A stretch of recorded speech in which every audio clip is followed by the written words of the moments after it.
Married again pretty soon after that to another alcoholic. And he was also a womanizer, so I got a little taste of what that was in my life, and kept trying to change him. That was my big deal, was changing everybody else but me. And ended up divorcing after 5 years of that.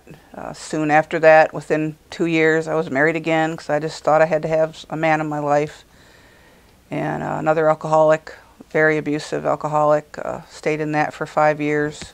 But during that time of that marriage, I was working for a doctor, and one of the patients saw me bruised up and prayed with me back in the room where we did our therapy.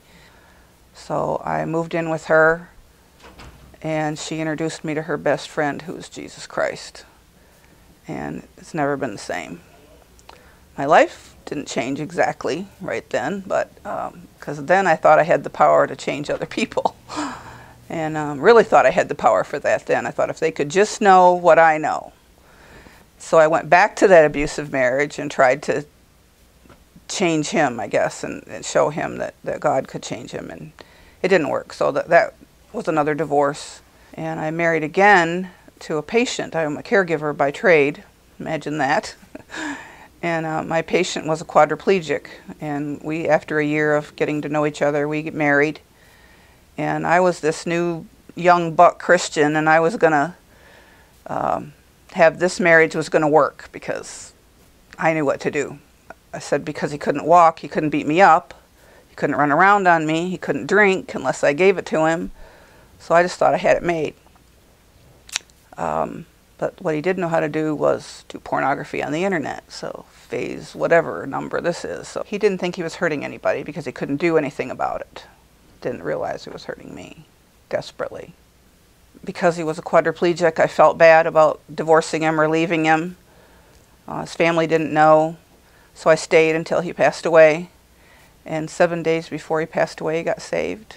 And 2 years later, I married again, a man that I thought was a Christian, and he was really involved in a cult.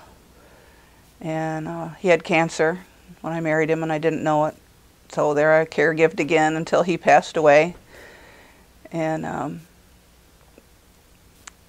during that time with him, I started going to Celebrate Recovery and finding out that there were a lot of others out there like me who had, spun out of control and kept trying to fix other people. There's so many facets to addiction that I didn't realize. I thought addiction meant drugs and alcohol, but there's so many more facets to it with things that people don't think that they're addictions. And trying to help others is definitely can be an addiction.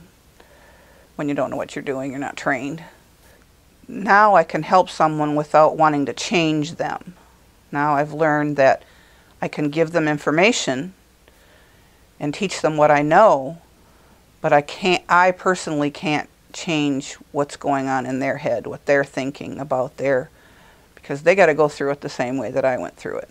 In the last 2 husbands, I tried to twist their beliefs into what I believed, and I didn't have to do that with Tim.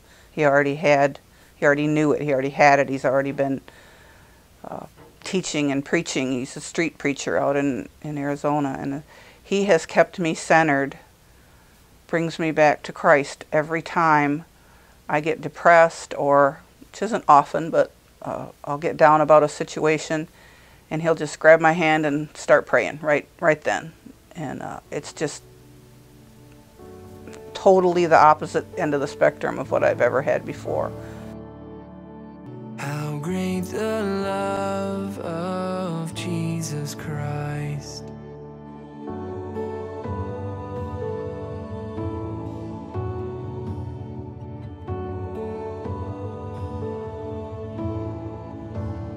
Upon the cross of Calvary, the blood was shed that pardons me.